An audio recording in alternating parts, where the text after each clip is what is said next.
Trauma related to grief can be complex and deeply personal. It often involves a range of emotions such as sadness, anger, confusion, and even guilt. The process of grieving can be unpredictable, as it may arise unexpectedly, and at different times, intensities change. It's important to acknowledge that everyone's journey through grief is unique, and there is no right or wrong way to experience it. Support systems such as friends, family, or professional counseling can play a crucial role in helping individuals navigate their grief. Engaging in activities that foster self-care and reflection, like journaling, meditation, or creative expression, can be very beneficial. Remember, it's okay to seek help and to take the time you need to heal. Trauma-Informed Talk with Coach Gabby. I just got back from a Josh and Gab show, which obviously I still have my visitor's badge on. So I do apologize if I look haggard. It's a high energy show, and we did 2 back-to-back shows at Northgate in Bellevue. Guys, how was your week? How are we doing? It's Tuesday. Today is a very special day. It's my best friend's birthday. She's been my best friend since we were babies. She's one of the most special people in my life. She tops my gratitude list. I have just been so blessed to have her in my life. So happy birthday, Minnie. That's my best friend. And those of you who follow my career and have follow my social media, the little red-haired boy, my godson, that's her kid. So yeah, that's my crew. So it's her birthday today. So happy birthday. Today, well, I'm going from happy birthday, but I promised you trauma-informed talk, and this week's theme is grief. Good Grief. There actually was an organization in Pittsburgh called Good Grief. They were a nonprofit. I utilized them after my mother's passing. They were incredible. They were a free service. I don't know that they still exist. I feel like they weren't able to continue funding a few years after I finished my work with them. But they were wonderful. And I'm sure there are other nonprofits is the only reason I bring this up, but you would contact them and they would basically just do the immediate aftermath of grief. They would provide a therapist just for that. You do, I want to say 3 or 4 sessions. And then through those sessions, they helped you find the right therapist to continue on if therapy was going to be your journey. So they were a wonderful organization. But I want to go back to the beginning of my experience with grief. And I want to talk about grief, not just as grief. See, I think one of the biggest problems for me when dealing with grief was I only thought of it as grief. No one ever said to me when my father passed, oh, this experience that you went through, well, you're now grieving because your father's no longer here, but the experience was traumatic. So you might have some complex PTSD from the entire experience of your father's sickness. No one ever said that. No one ever said that. I also didn't immediately seek help after my father's passing. But I do feel like if it hadn't been viewed as just grief, I may have been able to get help sooner. So I want to just take us back to the topic of grief. So for me, the first, honestly, it wasn't the first major passing.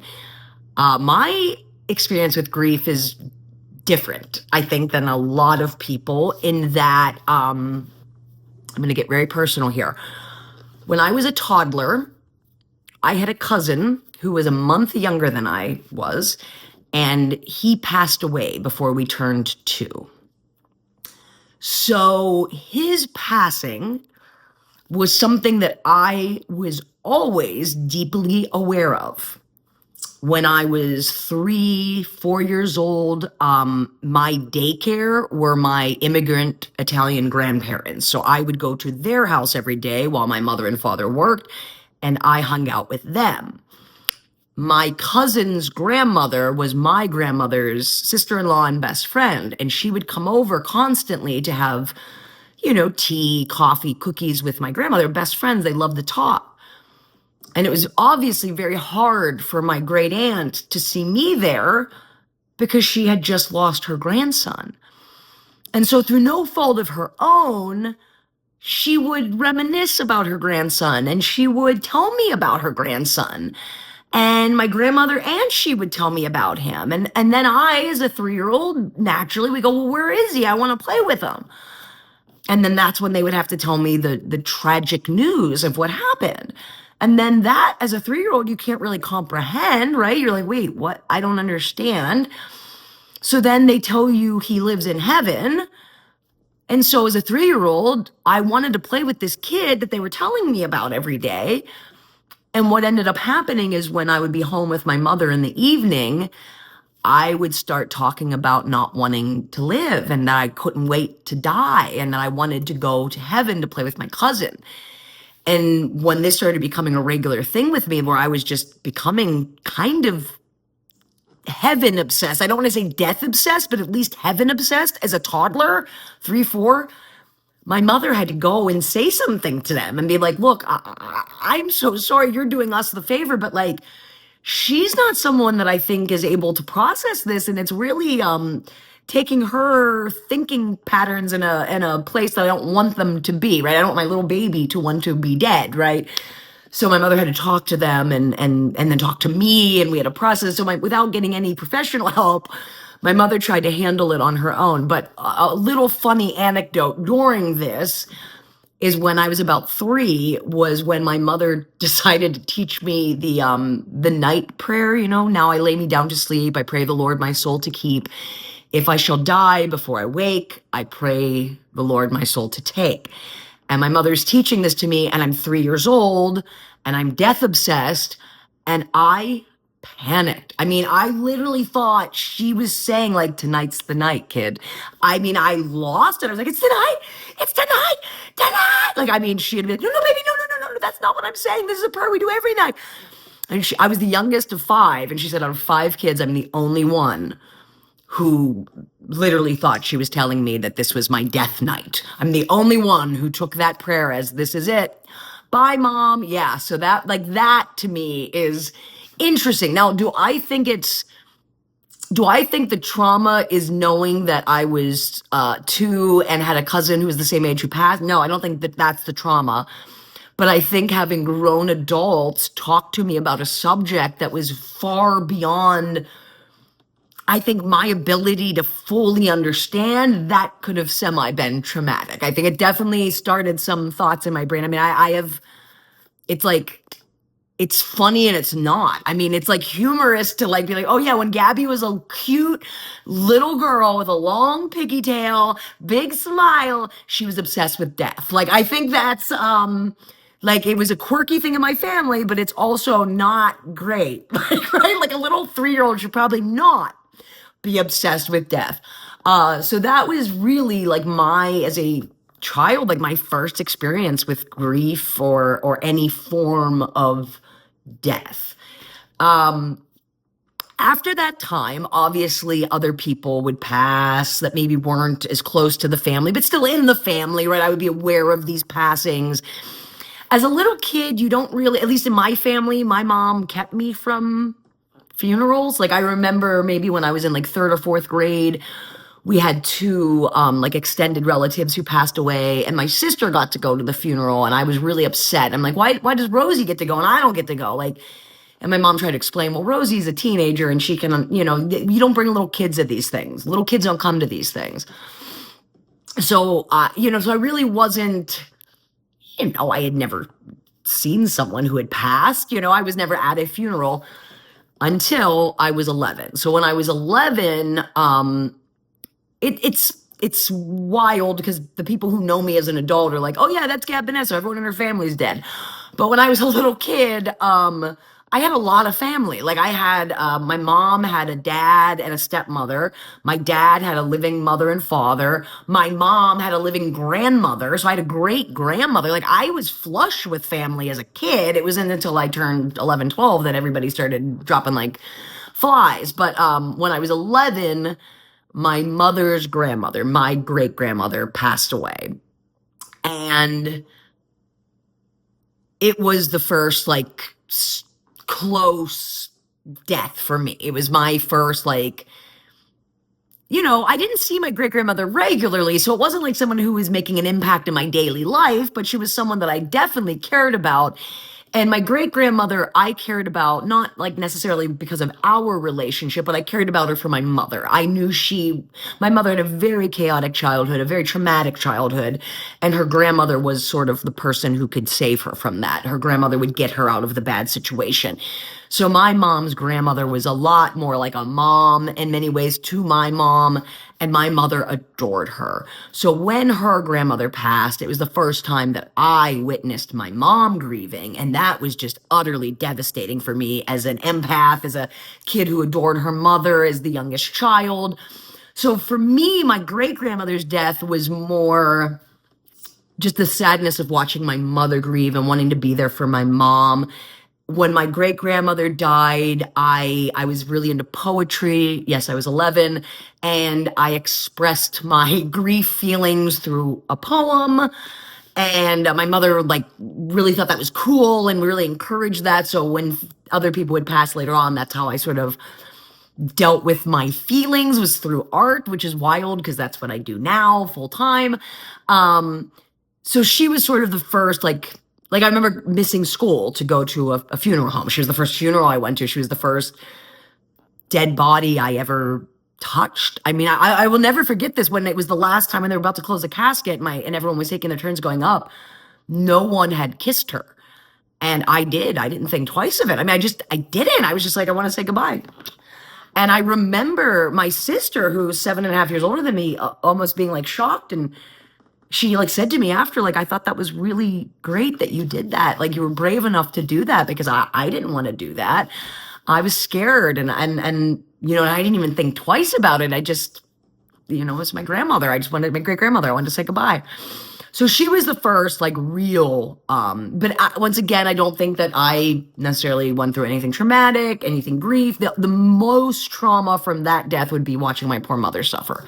I'm not one who likes to watch I don't like to watch anyone suffer, even people I don't like. I don't like to watch anyone suffer. That is not my thing. I'm always amazed by people who choose cruelty, because that is not my jam. So yeah, that one wasn't too damaging. Now, very quickly after my great grandmother died, about 6 months later, my grandma died, my dad's mom, the grandma that was like the main grandma, my immigrant Italian daycare, the people I was with constantly. I'm not trying to denigrate my relationship with my great grandmother, but my Italian grandma, I mean, she was the family. She ruled the family. And that was just, I didn't even see that one coming. My Italian grandmother had suffered with her health, but it was never anything like a disease that you knew was bad. Like, I'm not trying to downplay what my grandmother suffered from, but it was never cancer. It was never, heart disease. It was, my grandmother had colitis. Colitis. Like, that didn't seem like she was dying from colitis, but there had been an incident where she had almost died in her 50s. She didn't. She survived. And then the same thing that had happened in her 50s happened again when she was 71, and that did kill her. So yes, my grandmother died from colitis-related issues. My grandmother died, I would say, arguably suddenly. My grandmother died without any of us having been told by a doctor, hey, she might not have a lot of time. Like, none of this was given to us. So my grandmother was the first death that came unplanned, out of nowhere. What was the license plate of the car that just hit us, right? Like that was the first. So I'm 12 years old now. It's the fall of 7th grade. I get off the school bus. I'm walking to my house, and I notice that every single one of my siblings are home, which is rare. My 2 oldest brothers didn't live with us, and their cars were there, and they normally worked on Mondays, so that was odd. My brother who did live with us, his car was there, and I know he worked, so that was odd. And then my sister's car was there, and she was at college, so why was she there? So I knew something was wrong. I'm walking into my home like, uh-oh, there's something strange happening today. And as I was about 10 feet from the door, my mother stands at the screen door, and I knew something bad. And I just froze. And I was like, what? And she's like, just come. Got me to the door, and I came in, And she said, baby, I'm so sorry your grandma passed away. And I lost it. I mean, like, gut crying. I didn't get to say goodbye. I'm never going to see her again. Just just something I wasn't expecting. I knew something bad, but I really wasn't expecting that. And just walking into the kitchen where everyone was, and they'd heard my mom tell me, and they're crying from hearing and they're all scared because I'm the baby. You know, my siblings, my brothers were in their, one of them was 30. They were in their 30s. They were in the late 20s. My sister was early 20s. I was the only kid to lose a grandma. Now that they had her their whole lives, you know? So there was a sadness for them to witness their baby sister know that that's it. Grandma's gone. This, I will say, caused, like, I know my grandmother's death caused my first, like, I think foray with PTSD and death because it was sudden. And I'm someone, because of my neurodivergence, I need planning. I need to know what's coming. It just set me off that, like, we could all die at any time. Like, that level of panic. And I guess that's a stuck point. Like, I literally believed that we were all could go at any time. Like, it was a real anxiety inducing new way to live. And more than anyone, the person I was the most afraid was going to die was my grandpap, my grandma's husband. And my pap was my guy, my pap. You know, like, little kids have a person that isn't their mom or dad. You know what I mean? Like, a little kid is just like, that's my person. Pap was my person. Pap was my person. So, like, my thought of her passing and what that was doing to my pap and that he wasn't going to be on the planet, it put me into such a panic. At my grandmother's funeral, I did not leave his side. Like, I remember family members being like, "Oh, your grandmother always said how close you and your pap were. You're not leaving his side." I wasn't leaving his side to make sure he was emotionally okay. I wasn't leaving his side because I was afraid he was gonna die. I was, like, staying next to him, like I could protect him, like I was gonna fight off the Grim Reaper. Like, it was like a mental health response. It was a trauma response. What was happening? I wasn't sitting there to make sure he was, like, to be solid. I was there because I was afraid he was gonna die. Like, it was a true panic, PTSD from my grandmother passing suddenly. And then what the aftermath of that, my poor grandfather, I harassed the man. I mean, I literally harassed my grandfather. Like, I called him every day. I made him come to our house every Sunday. I was like, you have to come for Sunday dinner. You have to come for Sunday. Promise to come for Sunday dinner, Pat. Promise to come for Sunday dinner, Pat. Every holiday, I would call begging. You're definitely going to come for Christmas, right, Pat? You have to come for Christmas. Like, these panic calls of begging him. And he was like, of course, yeah, I'm coming. Why are you? It was, I mean, my poor grandfather, wow. Like, looking, I didn't realize it at the time. I was a 12-year-old. I just didn't want him to die. But I mean, that went on until he eventually passed. That I just really just was in a state of panic that my grandfather would pass away. He eventually got sick while I was in high school. That was not a great experience. I mean, obviously it wasn't a great experience, but, like, he started off where he went in the hospital and he wasn't that sick. So we were like, oh, he's going to get out really quickly. And it was while I was in high school. So I was, involved in a lot of things, specifically varsity soccer. I was a big soccer kid. And my pap was in the hospital. And I remember I had a full school day. And then I had a soccer game. And it was late at night. And I was eating dinner for the first time at like 9 o'clock at night. And my oldest brother, the one that I'm no contact with, the one who, when I was a child, could be emotionally and verbally abusive, was talking about our grandfather dying. And, like, that just felt so out of nowhere. I mean, the last time I saw Pap, he was fine. We were talking. I brought him Halloween decorations. Like, I just didn't know where my brother was coming from. And so I'm, like, eating this McDonald's, and I'm like, I don't think Pap is going to die. And he's like, he just had a stroke today. Like, screamed at me. He just had a stroke today. Like, in the meanest, if you knew my brother, your mean face in my face as I'm exhausted from a full day of school and soccer. He had a stroke? Mom? And then my mom's like, because she, wanted to tell me when I was calm, because my mom didn't have the words to know that I was neurodivergent, but she knew baby needed a lot of extra care. Oh, and like to say that moment, like that fueled a lot of like already aggression I had towards my brother. That moment, man, like I hate to say it, but like that my whole family had been hanging out with me at the game and at McDonald's, and not one person said that he'd had a stroke. Like I also was mad at them for not telling me. Like it was the beginning of like realizing like how people keep stuff from you because they think they're protecting you, but I don't like lies and I don't like not knowing the truth. And I especially don't like being kept out of something that involves my pap, who's my guy. He's my person and everybody else found out before me. So yeah, that was definitely Pap's getting sick, Pap having the stroke, and the way my brother delivered it to me was yeah, I will 100% say that was a trauma. That was a trauma that I went through. And I'm bringing up these stories because I want people to hear them and be like, "Oh my gosh, when this person died in my life, all of this other stuff was yeah, that's what I mean. Maybe not the act of the person passing is the trauma, but everything that went along with it is traumatic. Just these little moments with my dad, when my dad got sick. I mean, whoa, you want to talk about my grandma dies suddenly, Pap has the stroke suddenly. My father, where I'm 19 years old, I just finished my first year of college, and my dad, his doctor thinks he has kidney stones. They think he has kidney stones, so he's gonna go have a procedure. And for some reason, all of us had a real bad feeling about the procedure. I know I did. Our whole immediate family went with my dad for his outpatient kidney stone procedure. If that's not a group of individuals who kind of have a bad feeling about something, like, so we all go, and when he goes in, it's obviously not kidney stones, it was aggressive bladder cancer. So, like, that's a big switch, right? And now my dad is like the first person in our family to have cancer, which is the scariest word you've ever heard. And we're all being told, and my dad isn't in the room with us. So that's scary too, because we're like, did they tell him or do we know? And he doesn't know.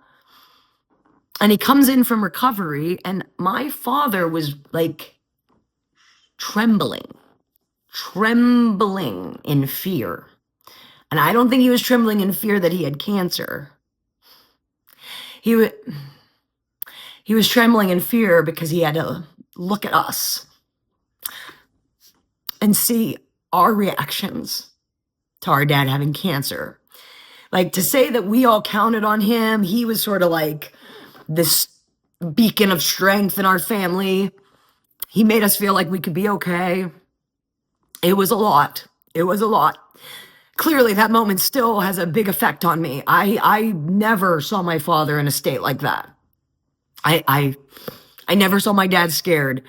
My dad was the most like tough, bad ASS dude you've ever met in your life. Beanie Benesso, James Beanie Benesso. Tough. My father's hands, like his fist was bigger than most people's faces. Like if he punched you, you were going to the hospital. You know what I'm saying? My father, he was tough. From McKees Rock, Stowe Township, Stowe Stallion. He was like trouble in school. I think my father had ADHD and dyslexia and learning disabilities, and he was really bright, but because it was, the 50s, nobody was testing him. And so he acted out in lieu of doing what was asked of him in school. He dropped out early. He dropped out at 17 and a half. He dropped out 1 month before graduating and snuck in to join the military to just get out of school. And his school ended up still giving him a diploma, despite he didn't finish properly because of his military service. He was just an interesting dude. My dad, like, you met him, you were his friend. My dad was kind to everybody. My dad treated everybody the same. If you were the richest guy in the world, the poorest guy in the world. My dad was an actual person who truly, people witnessed it. He would be out in the world and someone would be walking without clothes, like a shirt, and my dad would take his shirt off and go, "Here, you take it."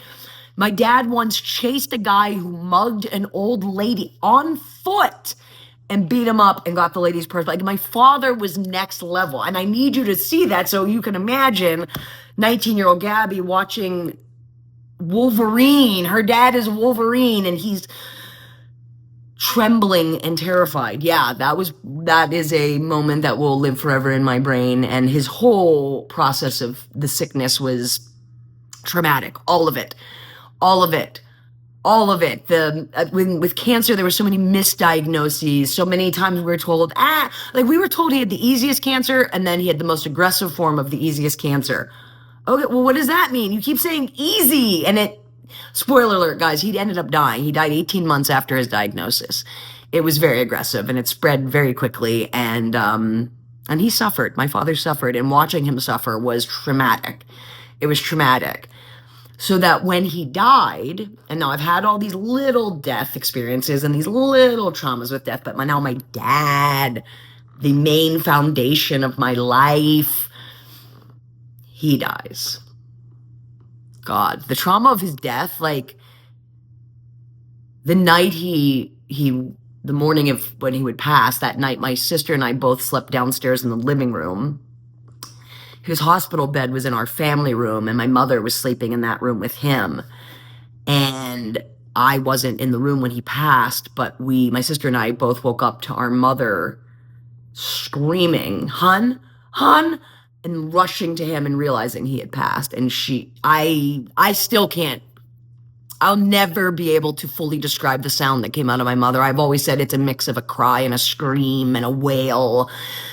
And like the most agonizing holler I've ever heard in my life.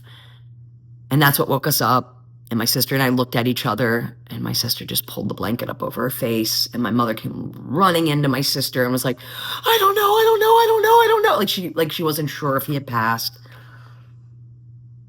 And I just calmly got up and I walked in there.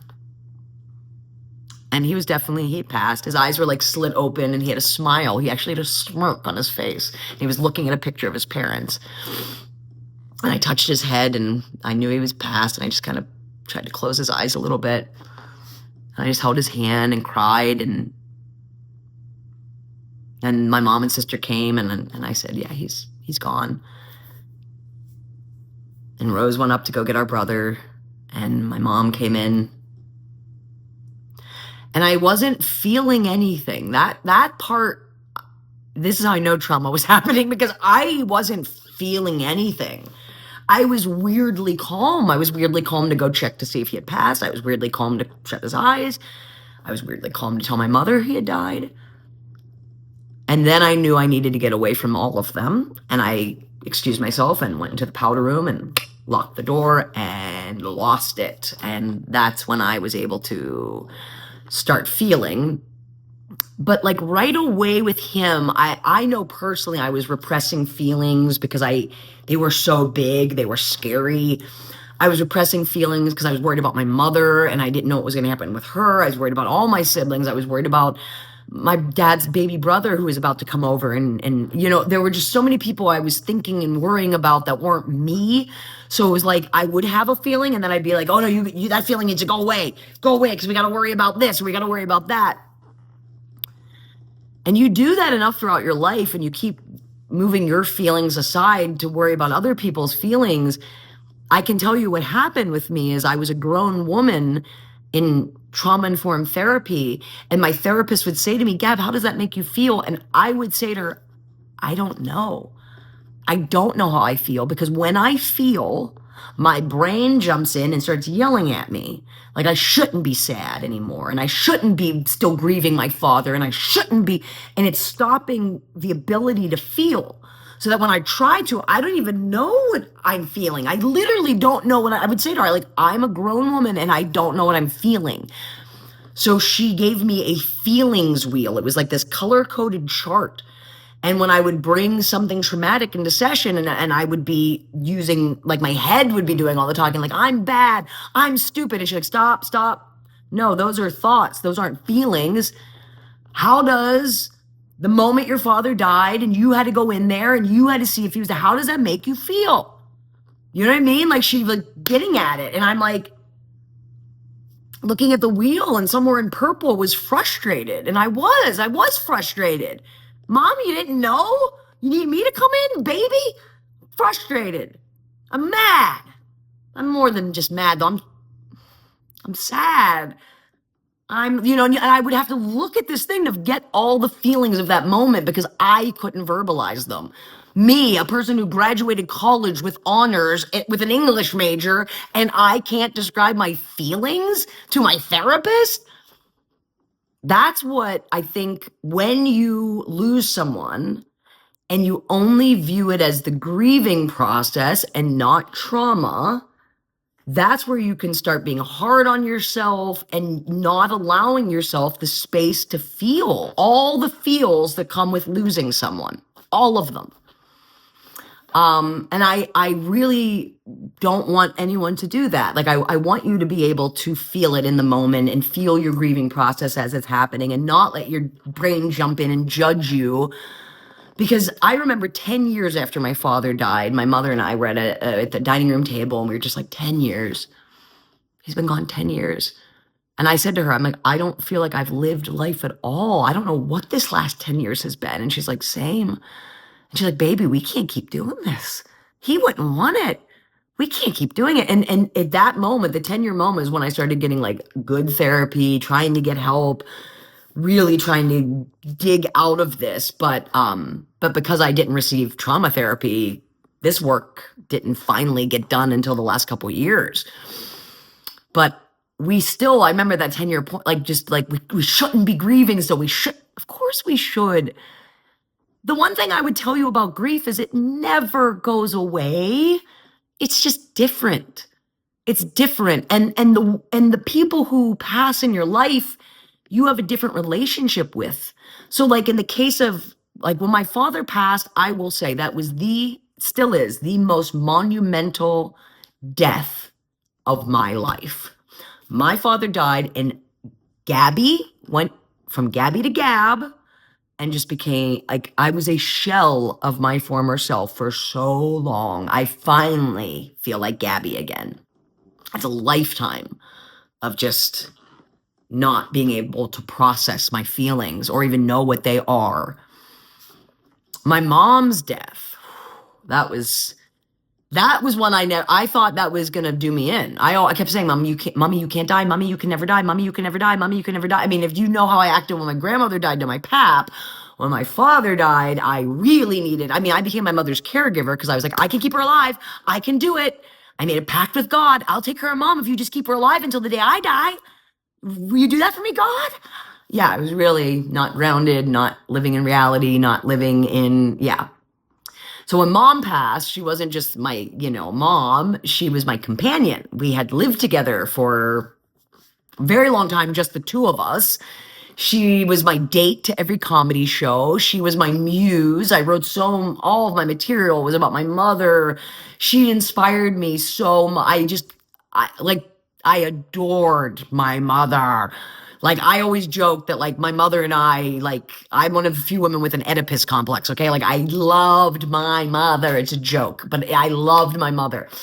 We were like Norman Bates and Norma, except healthy. Yeah, we're like Edie and Little Edie in Grey Gardens, but healthy. Yeah, ish. And maybe we weren't so healthy, but she was still my person. My mother was my person. And so when she passed, it wasn't, it wasn't as earth shattering as my dad, but it was because it was life shattering. It was like my daily life was gone. So for my mom, the only way to move forward was to create my own new life. Like, I had to create a new life without my mom. And that was the only way. That's also when my mother passes, when I did get to go to the Good Grief Center, and they were very helpful. But 1 year after my mom passed, we had another unexpected death in that my brother passed away on Christmas Eve. None of us could get a hold of him for Christmas, and he had been an addict my whole life. From the time I was born, he was an addict. And so throughout the years, we always, if we couldn't get a hold of him, worried that it was something very bad. But he always pulled through, and he always, it never ever was that bad. Until that Christmas of 2016, and he did pass. And I don't know if it was just because it was 1 year after my mom had passed. It was just a lifetime of trauma. if it was because I knew my brother suffered so much with addiction and none of us were protecting him. I don't know. I don't know what it was, but when I found out my brother passed, I had the most angry and violent reaction I've ever had. I mean, I just started punching and kicking walls and screaming, and I just was, yeah, it wasn't a good look for Gab, but it was my truth. I was just, I think I really angry. I was really angry. Um, his death has been the hardest for me to process. I think because it was so close to my mother's. I think because it happened, and then a couple years later, the pandemic. Like, it was just so much with my brother and his passing that I don't think I started healing until the last 3 years with my therapist who does trauma informed therapy. And this is going to sound really strange, possibly, but the death of Matthew Perry, watching others grieve for him, started helping me feel my feelings about Peppy and the full, complicated, awesome human he was. And I think it's also so tough when you love someone so much. You know how amazing they are. Like, you know how amazing they are more than they know how amazing they are. And you just wanted everyone to see them for who they really were. And then they pass in this tragic way. And then people are so cruel about it. Like, people that I love, like people that my dearest people could still be like, oh, well, I mean, he did it to himself. Oh, come on, guys. Really? Do you think that's what I want to hear as a sister? So the way he passed and the way people react to that could be very cruel. And yeah, I didn't. That experience had a lot wrapped up with it that was traumatic, from the way he passed to the entire lifetime of his addiction to the way people were talking about my brother. Like, how dare you? He's my brother. Um, and I mean people that I'm related to. My own brother. Yeah, my oldest brother was like, if it was addiction, we're not having a funeral. Well, yeah, we are. Yeah, we are. He's still a person. So yeah, we are. You know, I think you guys are starting to figure out why maybe I have no contact with the oldest brother, right? Because he makes bad situations worse. We did. Maybe he's a changed person. I pray for him. But yeah, I know this is a very downer episode, but I don't know how to talk about death and be silly. I mean, I can be, but I would rather not in this episode, because I want to talk about the complexities of complex trauma and grief and how it can be so broad. And if you're someone out there who lost somebody recently or 10 years ago, and you still feel that every day of your life is somehow guided through their passing, or grief is bringing you down, like, I am just suggesting that maybe instead of just focusing on the grief, focus on the trauma of the loss, of the experience, of the aftermath. There are so many elements within grief that lend to trauma. And I'm just speaking personally that trauma-informed therapy changed my life, gave me inner peace that I haven't had since I was a little girl, and it allows me to feel my feelings. So my mother passed in November, my brother passed on Christmas Eve, and my dad passed on January 8th. So they're all very, like, their passing is pretty much the holiday season, right? And forever, it just destroyed my holidays. I could not, I was miserable. I was miserable during the holidays. And these last few years, I have just loved Christmas for my own reason. Like, I create my own traditions and I do my own way of celebrating so that I can focus on the joy and I can focus on the good memories. But when the feels come in, like when Frank Sinatra's Have Yourself a Merry Little Christmas comes on, and I remember my dad sick in his bed asking me to open up his bedroom door so he could hear the Christmas music while I cleaned. And that song came on, and I ran into a bathroom and just started sobbing, because when the line said, someday soon we'll all be together if the fates allow, I knew next Christmas we weren't going to be together. And I just lost it. So I still hear Frank Sinatra's version of Have Yourself a Merry Christmas. But what happens now that instead of being like, no, no, or turning it off or being like, I can't handle it or I'm stupid and I shouldn't still feel sad, I feel sad. And I go, wow, Gabby, that was a lot. That was a lot. Your daddy sick, Christmas, the song, the knowledge of knowing he wasn't going to be there. Feel your feelings, Gabby. You have every right to be sad and miss your daddy. You have every right. And that's how I talk to myself and how I feel my feelings and how I comfort my inner child. And that's how I treat myself. And that's how I'm able to go on and then share that kindness with others. So I know this was a longer episode. I know I got pretty emotional a couple times here, but I mean, these are my favorite people in the world and they're existing on some other plane. They're not here with me. My mother, my father, my brother, three of the most incredible people who have ever lived. They still inspire me daily. Everything I do, I bring them with me. There's so many moments throughout, especially the Josh and Gab show when I'm doing these programs and I just know my dad would get such a kick out of something, that my mother is beaming, that Peppy would have cracked up, at certain moments with some of these kids. Yeah. And my dad and Peppy, it's kind of funny because like if I put on a fake mustache, I look just like Beanie.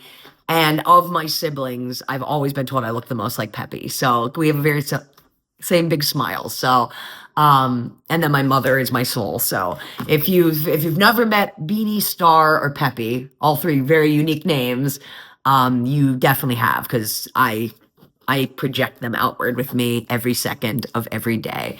So to those of you who are watching and maybe you just lost someone recently, I'm so, so sorry for your loss. I know that it is complex. Those of you who lost someone a long time ago and you're still suffering, I get it. I miss them every second of every day. It never goes away. And to those of you out there who maybe never even thought that this was a reason to go talk to a therapist, that like everyone has to experience death. We're all going to die. It's nothing special. You're special. You're special. So you have a right to talk about anything, your feelings, your emotions, people who have died, your sadness. Like it's about you. And that's why I encourage you to do it, because your happiness is valid. Your life is valid. Your joy is valid. And so whatever you can do to achieve that, I want to help you and encourage you to do so. So thank you so much for watching today's episode. Thank you for letting me get a little emotional here and there. And what do we want to think about this week? What do we want to carry with us this week? I have to travel. My sister's traveling. There's a lot. The world is very, at times, terrifying and at times just beyond beautiful. So I think this week I actually want to really feel the highs and lows of the week. Okay. I want to be really present for my best moments. And I want to be really present for the lowest moments too. I want to feel this week. This week I'm going to feel. That's what I'm going to do this week. I hope you get a chance to feel. If you're in a place where you feel like you can do it, I totally get it. There have been so many years where I'm like, I can't feel, can't do it, have to be numb. So I get it. Please, there's never judgment on my end. I want to meet you where you are, okay? But I'm telling you, it's okay to feel. And once you allow yourself to do it and it becomes like a regular thing and it's something you practice, I don't want to be corny, but it feels really good to feel. So yeah, I highly encourage feeling the feels this week, no matter if they're high, low, or just in the middle. They're still valid. Thank you so much. I really appreciate everyone who views these, everyone who leaves comments, and everyone who is encouraging me to continue to do this. I have had several people reach out to be interviewed on this. So that is something I'm working towards. I'm speaking to several people to become sponsors. One of the sponsors would provide a space where I could invite you to come, and then we'd do the interviews, and I could film in a quiet location that is not my home. So these are things that I'm working towards in the next couple months. Another thing I'm working towards, I would like to launch at the end of February, our weekly meetups. I'm going to do online weekly group sessions where I'll do some life coaching. I'll do some humor. I'd like to bring in a guest, an artistic guest who can express trauma through their art. So like a guest, and then open it up to conversation. I will probably keep these groups to a very small number in the beginning because I don't want to be overwhelmed and I want everyone to have a chance to talk about what's going on in their lives. So as of right now, I'm thinking I will keep each session to 10 people maximum. I don't think I can do more than 10 to start. But hopefully if that, we'll do it for a month. We'll do 4 sessions. I made sure it's like literally $5, like nothing major. I just might want to pay the artist that I have doing it and pay for my internet. You know what I mean? Gab still has to look out for Gab, but that's coming end of February. It's going to be very limited space, 10 slots only. But that's to come. And I really appreciate you guys. So please have a great week. Feel those feels. And grief isn't something that has to be over. It just, it exists. Okay. And there's no end time on grief. Deep breath.